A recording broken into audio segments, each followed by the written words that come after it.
Some of you may have seen the video where I talked about growing some radishes for my husband, and unfortunately, because of the frost that we had, and I don't know if maybe it just didn't like the soil I used, but we got no radishes. So I have a few little projects I'm working on today. This first one is going to be to take some flowers I picked up at a local nursery here and convert this from a radish growing, I guess you call this a railing planter, I guess. And these are the flowers that I picked up. Some of these are going to actually go over in another section of the property where we have some graves for our departed bunnies. But the purple ones are all going to go right in this planter. So I'm going to just get that all wrapped up pretty quickly here, and then I'll show you what it looks like, and then I'll move on to that other section of the property where I started a slightly larger project yesterday.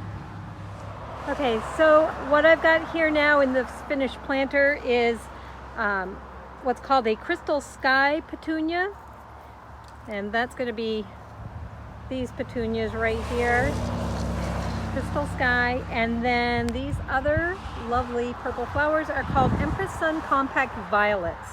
So I chose both of these because it says full sun for each of them, and being out here on a railing like this on the south side of the house, they're definitely going to get full sun.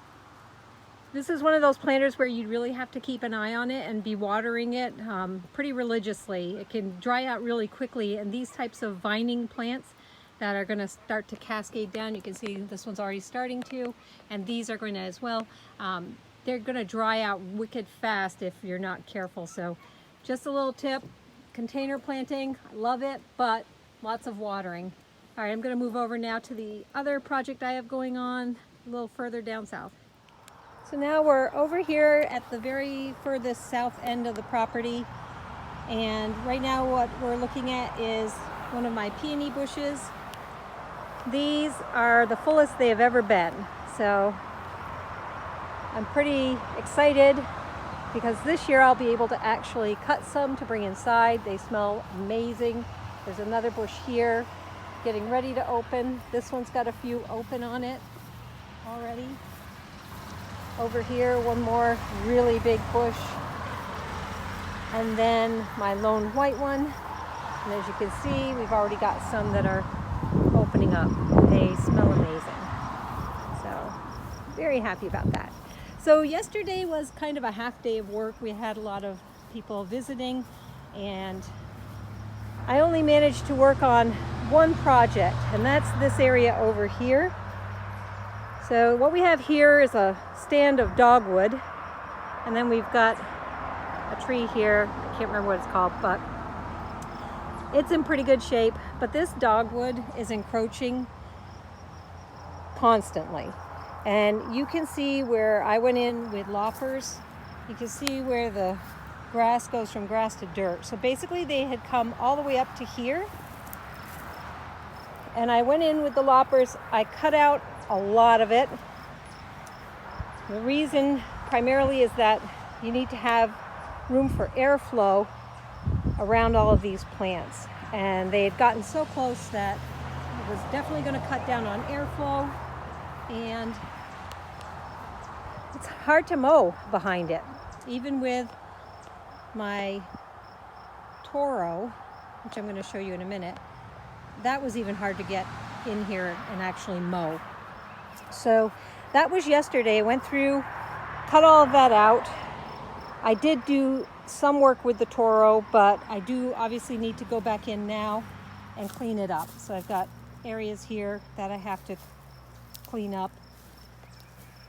And then when that's all done, at some point I'll also be going back through, and you can see a few areas where I need to trim down these little tiny suckers or saplings or whatever they are, actually down to the ground.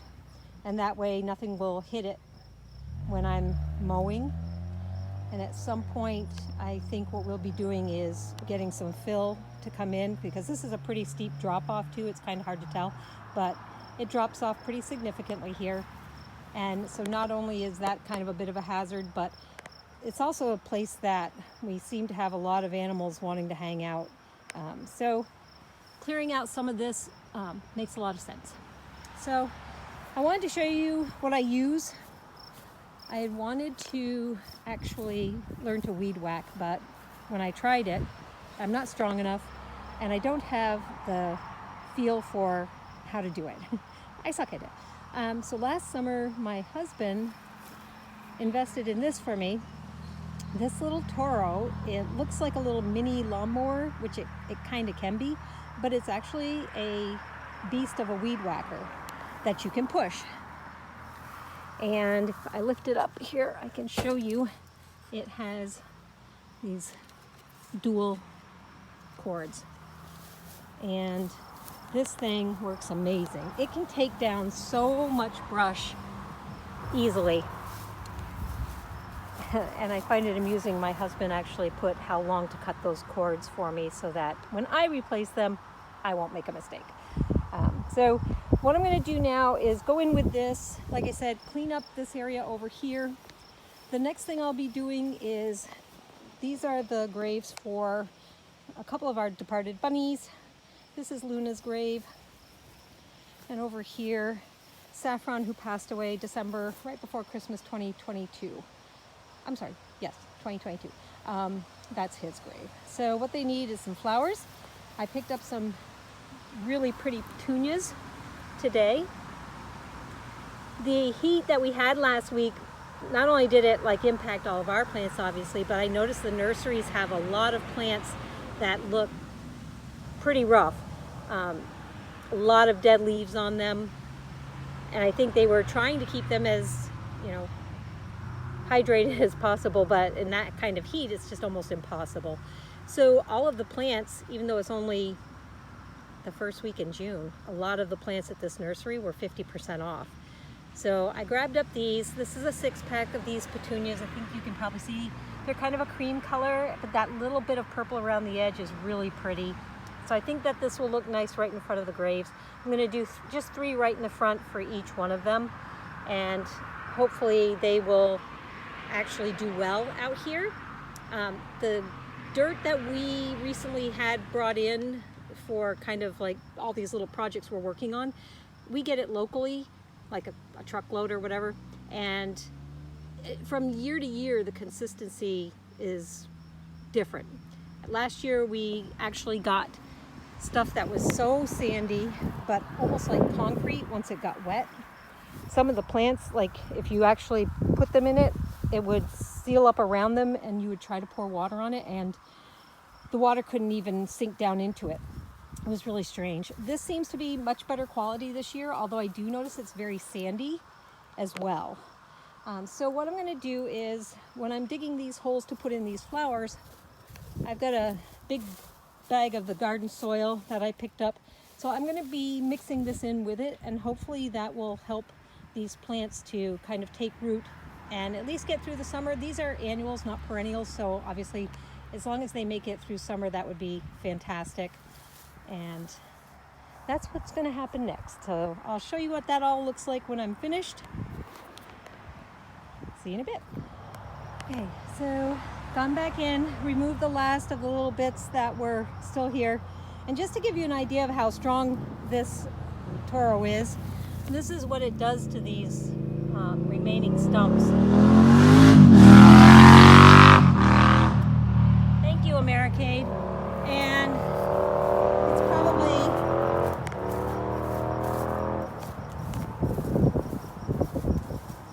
one of the best things I've ever had for cutting down stuff that's this tall.